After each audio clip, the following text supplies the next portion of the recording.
Après mes études médicales, j'étais, je dirais, perdu un petit peu parce que je ne savais pas quoi faire d'autre entre-temps parce que j'étais seulement dans la filière médicale et c'était compliqué parce qu'au Sénégal, malheureusement, il n'y a pas de lien direct ou de cheminement après quand on finit pas les études de médecine. Soit tu finis, tu es médecin, soit tu finis pas, bah, tu n'es rien. Souvent, passer d'une carrière à une autre n'est pas une chose évidente. Pourtant, il y a des gens qui parviennent à le faire. Mesdames et messieurs, dans cette vidéo, vous allez découvrir le parcours, les occupations actuelles, les challenges, les conseils et perspectives d'avenir de ce jeune marketeur à la base qui est devenu neuropsychologue. Bon visionnage.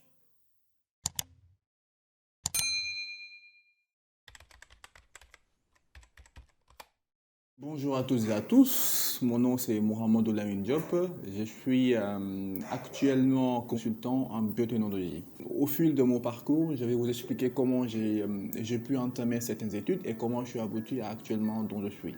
Donc au fil de mes années, en 2015 plus précisément, j'ai eu l'occasion d'obtenir mon baccalauréat scientifique ici dans la région dakaroise.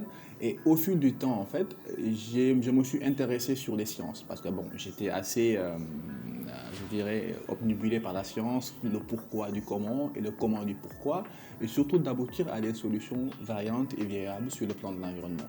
J'étais beaucoup plus axé sur le plan mathématique. J'avais choisi comme option de l'astrophysique, qui était un mélange de parcours d'astronomie et surtout de la physique. Mais par les réalités sénégalaises, je n'ai pas pu aboutir à cette formation. Et c'est par l'intermédiaire d'une vocation scientifique que je me suis permis d'intégrer une filière médicale à l'Université Gaston Berger de Saint-Louis en 2015. Donc j'étais de la promotion P26, dont je salue actuellement mes anciennes promos, bien sûr. Au fil de mes années d'études en médecine, j'ai fait là-bas que 3 ans. Mais que 3 ans veut dire juste que j'ai appris beaucoup de choses. J'ai appris déjà à connaître l'humain, de sa part biologique et de sa part psychologique. J'ai eu aussi l'occasion de rencontrer d'éminents médecins qui m'ont parlé de leurs évolutions, de leurs choix, diplomatiques surtout, et sur comment ils ont abouti actuellement à leur état actuel. Et c'est par cette prise de conscience-là que je me suis orienté dans de nouvelles sciences à l'intermédiaire de la psychologie humaine. Et c'est par l'intermédiaire de ça que j'ai pu faire un master de neuropsychologie dont je viens de finir et actuellement je détiens le titre de neuropsychologue. Donc j'ai eu l'occasion aussi de travailler avec certains enfants, ce qu'on appelle les troubles 10, on l'appelle les dyspraxies, les dyscalculs et les dyspareunieries, et ça les a permis d'avancer sur de nouvelles bases. Hormis cette activité, en fait, j'exerce à la rigueur aussi une carrière de marketeur et une carrière aussi de consultant, dont je salue actuellement. Donc, en bref, ça, ce sont mes différentes activités professionnelles et sociales que j'ai pu mener jusqu'au fil du temps, jusqu'à maintenant.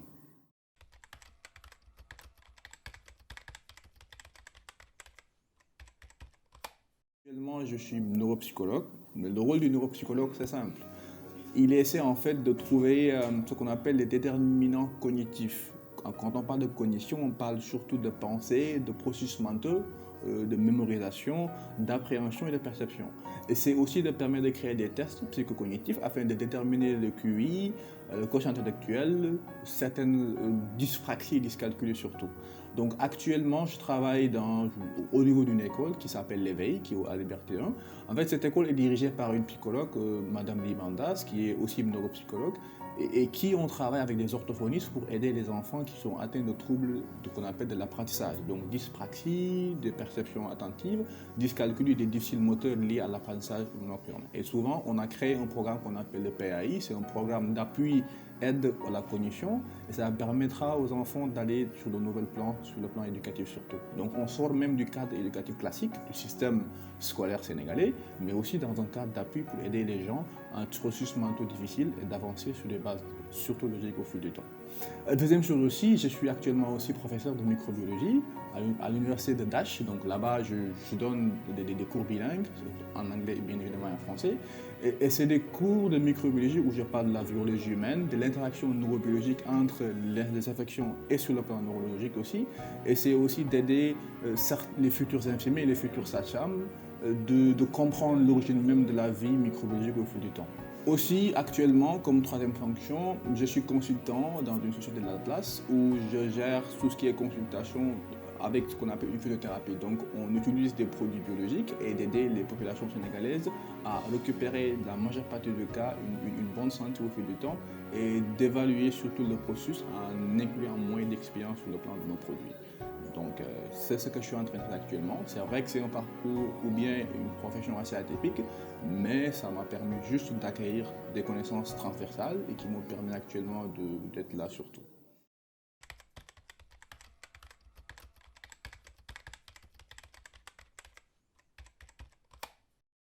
Alors, au fil de mes activités, j'ai pu rencontrer quelques challenges, bien évidemment. Comme toute personne qui vit, en fait, on est confronté à des défis. Et c'est des défis qu'on doit relever et avancer sur de nouvelles bases si on veut évoluer surtout.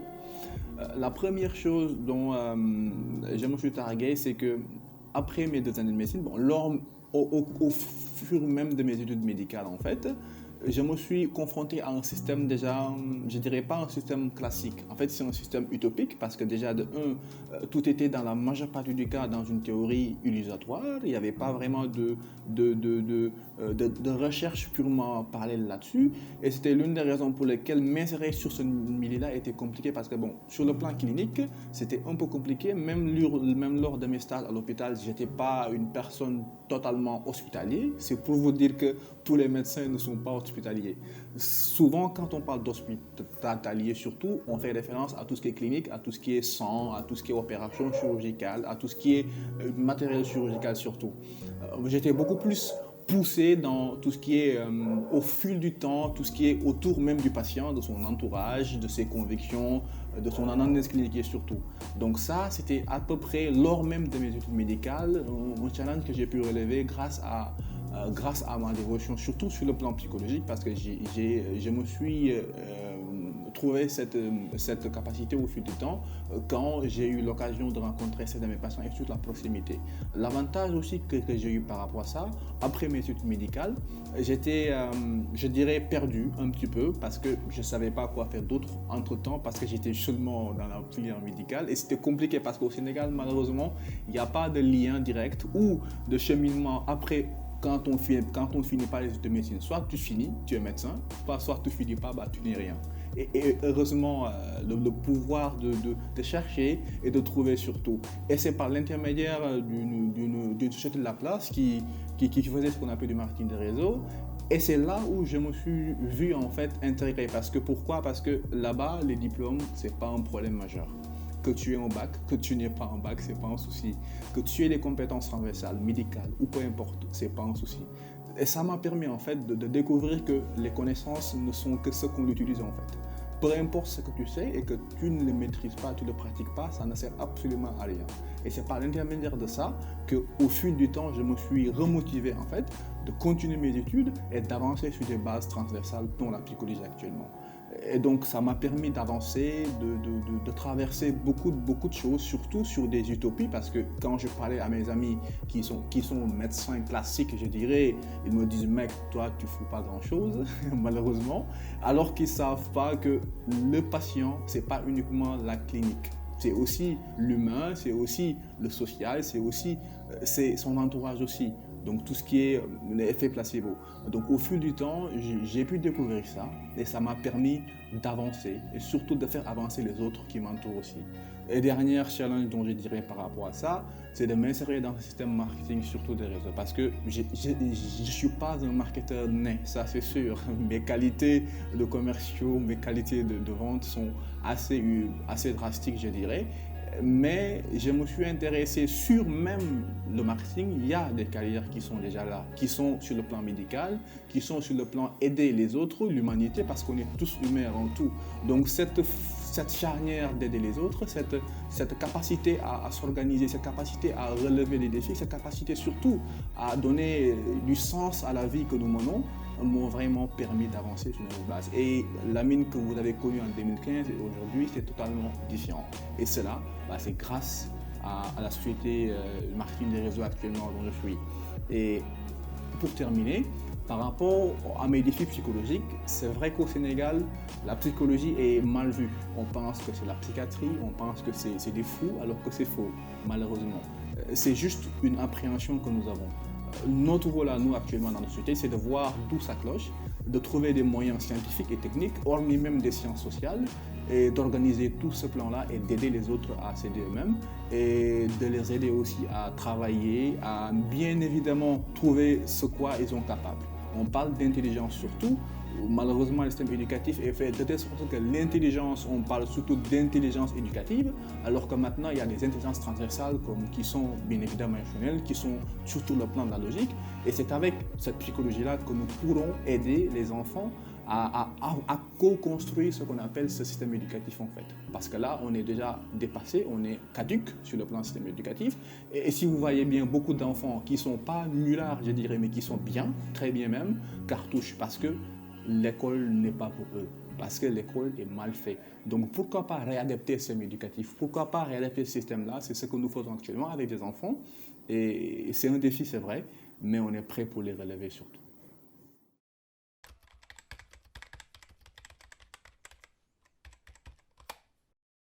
Qu'est-ce que j'avais conseillé aux personnes qui sont dans la même situation que moi?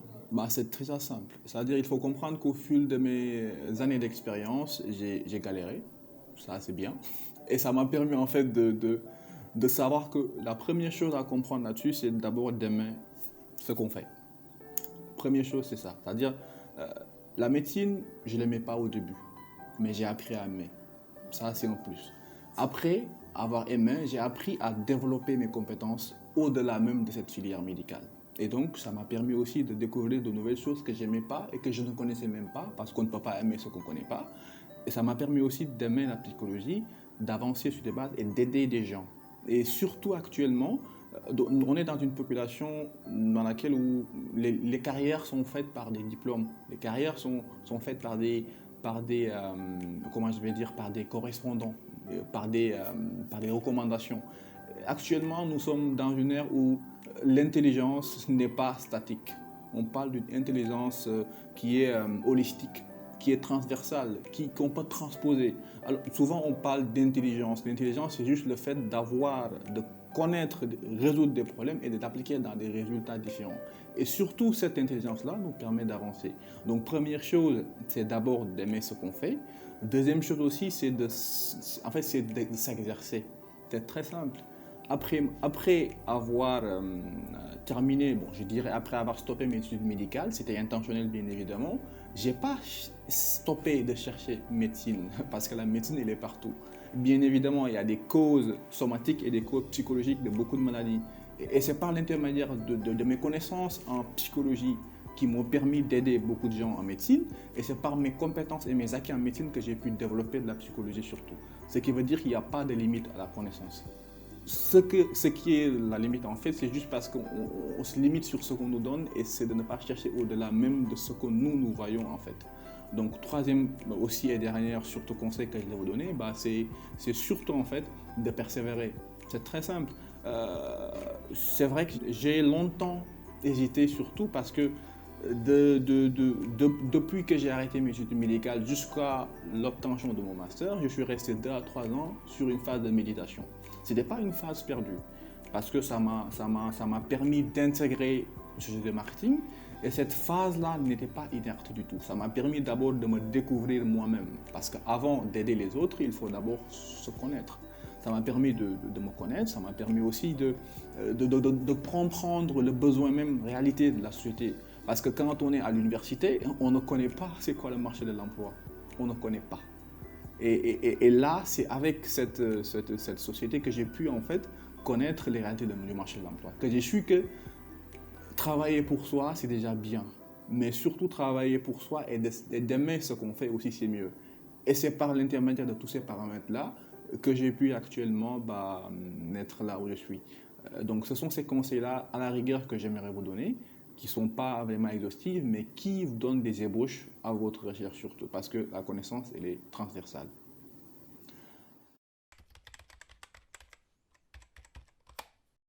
Alors, mes perspectives d'avenir, c'est vraiment simple, c'est pas compliqué. Je suis une personne, je dirais, par l'impression de mes capacités, de mes qualités de recherche, je me suis mis comme vocation d'aider les autres surtout. Donc actuellement, nous avons mis en place ce qu'on appelle un programme d'appui pour les personnes atteintes de déficit intellectuel, qu'on appelle la PAI. En fait, ça permet surtout, c'est même utilisé dans les régions françaises, mais au Sénégal, c'est pas encore adapté. Donc, on voit beaucoup de jeunes, en fait, qui ont 9 ans, 10 ans, même quand ils étaient ados, ils ont pu, en fait, laisser tomber les yeux. C'est juste parce que il n'y avait pas d'adaptation du système éducatif par rapport à eux. Donc le fait de réunifier tout ce qui est connaissance par rapport à ça, ça nous permettra surtout de veiller à ce que cette population, surtout jeune, soit concernée à 100% et de leur montrer que aussi qu'il n'y a pas qu'avec les banques qu'on peut réussir aussi, mais il y a aussi d'autres possibilités qui sont là et c'est de leur donner un appui et d'explorer toutes les formes d'intelligence qu'ils ont surtout. Hormis ça aussi, sur le plan purement médical, on est en train aussi de travailler sur ce qu'on appelle des souches qui nous permettront surtout d'aider les gens atteints de diabète et insulinodépendants et surtout leur permettra de vivre une vie beaucoup plus apaisante, surtout au fil du temps, avec des processus de la microbiologie. Entre-temps aussi, l'une aussi de mes principaux objectifs, c'est bien évidemment de découvrir d'autres sciences. Bien sûr, je ne suis jamais rassasié de sciences. Actuellement, je suis là, c'est vrai.